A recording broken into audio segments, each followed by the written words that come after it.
Question number 19.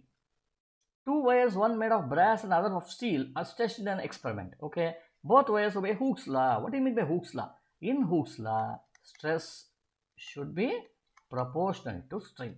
If you plot a graph of stress versus strain here, what should you get? You should get the slope should be a constant, or the equation should represent a straight line.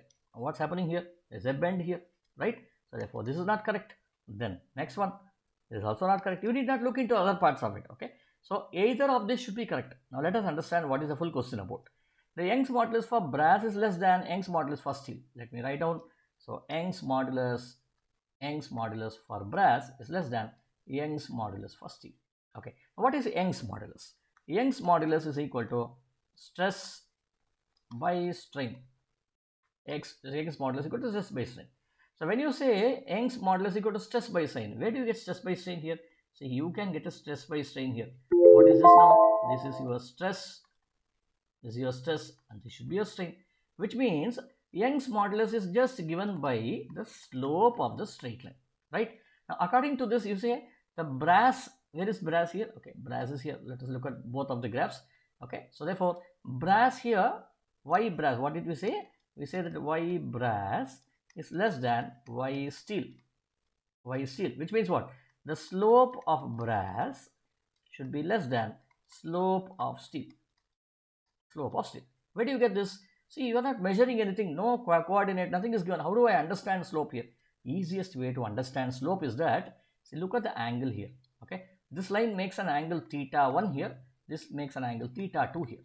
Okay, now what is slope given by? Slope is given by tan theta. Slope is given by tan theta. You already know this, right? See, tan theta is nothing but opposite by adjacent over here.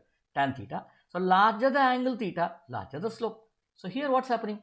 Theta 1 is less than theta 2, right? Theta 1 is less than theta 2. What does it mean? Which means that tan theta 1 is less than tan theta 2. Tan theta 2. So, which means what is tan theta 1? Slope of brass is less than slope of steel. So which means there is, according to our condition here, right, which graph represents the correct one? So therefore this is the right one. Answer is B. But look at this next one here. See here what's happening. So this is your theta 1 and this is your theta 2. So what's happening here? Here theta 2 is greater than theta 1, or brass of the slope of the brass is greater than slope of the steel over here, right? We need to look at all the options. Okay, so though we got this one first itself, it's good enough.